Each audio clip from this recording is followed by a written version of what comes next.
Hello, we are back, FoxOG here to talk to you about which covenant to pick in PvP as a feral druid. Also, we'll be looking at viable conduits, soulbind trees, and legendaries in this part 2. Alright, let's just dive into it. We got the soulbind calculator up, going to pick out which of the covenants are the best. I did a video previously on this. A link will be up in the top right hand corner, as well as it will be in the bottom description.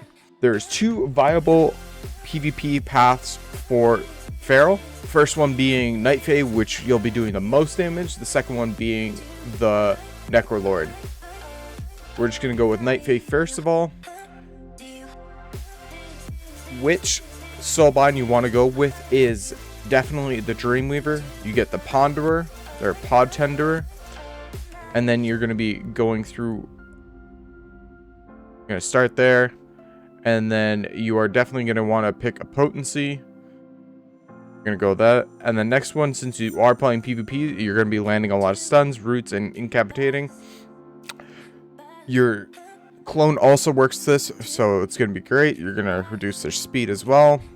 You're going to get another potency, so this is another reason why we're going down this road, is another potency. You're going to take this as it's an endurance one. Either one of these works, it doesn't really matter. It's not. And then you're going to take that for the final one. All right, now let's look at the Night Fae, or not the Night Fae. Let's look at the Necrolords. What's the best path? For Necrolords, you want to go to Emny. You're going to take here. You're going to go with the first potency. Then you're going to go with that one. Then you're going to go with the finesse. And then it doesn't really matter which one you go with this, because one is fall, one is hearth. It doesn't really matter. You're going to take the endurance, and then most likely you're going to want to take the potency. You gain a fear once every 60 seconds, so this is great in PvP arenas. With Necrolord, you want to go with the first one. It's probably the best one out of all of them.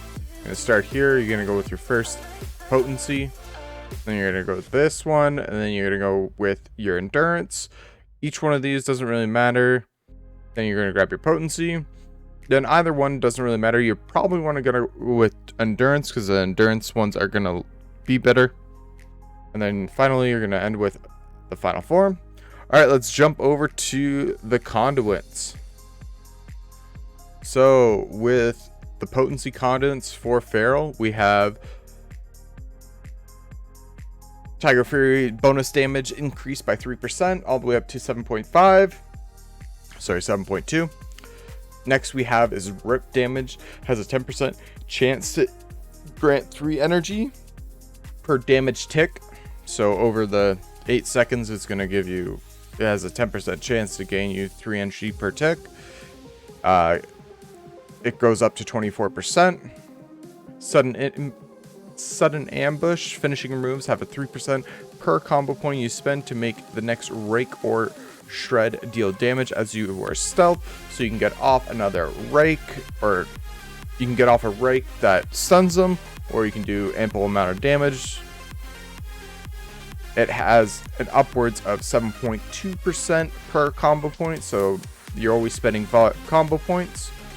Next we have is Ferocious Bite, deals 2% of each of your bleeds on the target, going up to 4.8%. So most of the time you have 2 to 3 bleeds on a target between your rake, your rip, and a thrash if you tend to use it. Depends. Other potencies to look at is probably your regrowth from restoration. Other than that, the best potency, I would say, depending on which covenant you went with, would be the conflux of elements if you went Night Fae, because it increases your convoke of spirits, or convoked spirits. Your damage and healing are increased by 15% up to 36%. That's huge. Another thing is, if you went Necrolords, your Adaptive Swarm increases the periodic effect by it by 6% all the way up to 14.4. which can be great because it does healing and damage. Now looking at endurance conduits. We have a reduction of cooldown in your bark skin, reducing bark skin by 10% all the way up to 24%. Urson's Vigor for 4 seconds after shaping into bear form, your health and armor increased by 12% all the way up to 28.8%. The best one would probably be the Regrowth and Frenzy Rejuvenation. Healing is increased by 12% on yourself all the way up to 28.8%. This is great. Another one that you could probably use would be when you fall below 40%, you cast Frenzy Rejuvenation once every 90 seconds, and it gets lowered all the way to 37.5.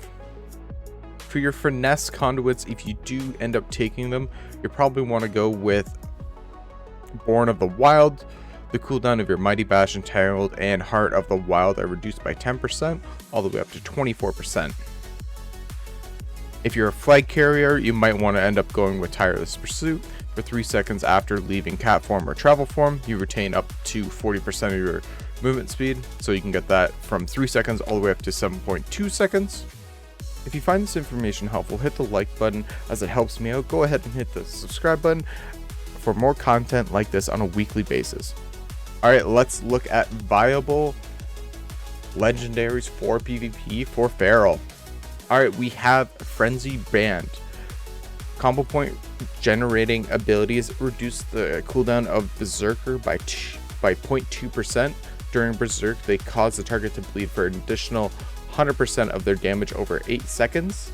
So this can definitely go into that one conduit we just went over to, the Ferocious Bite conduit, where it deals 2% increased damage for each bleed. So your shred is now a bleed, so that can work. The most viable legendary, I would say, for PvP would be the Eye of the Fearful Symmetry. Taggart's Fury causes your next 2 combo point finishers, or the next 2 finishing moves, to restore 2 combo points. So this way you can get off multiple bites in a row. Or you can go with the Cat Eye Courier. Clear casting abilities generate 25% of their initial energy cost, as well as it increases our maximum energy by 60. This is great. Or we can go with, if you're doing 2s or maybe even 3s and you decided to go with the Moonfire, when Moonfire, Rake, Rip, or Rejuvenation are active on a single target, their effects are increased by 40%, which is kind of huge, dealing an extra 40% of each of your bleeds or dots. We also have Circle of Life and Death. It might be viable, but at the same time, you don't want to keep on reapplying your dots. You just kind of want them on your target and focus more on your Ferocious Bite, because you're dealing more damage from your Ferocious Bite. So what Circle of Death is, Circle of Life and Death, your damaging over time effects deal their damage in 25% less time, and your healing over time effects in 15% less time. If you made it this far, thank you for watching. If you enjoyed the content, hit the like button as it helps with the algorithm. If you like it, others like you may also like it. It helps this video get more exposure. This is Fox OG. We out.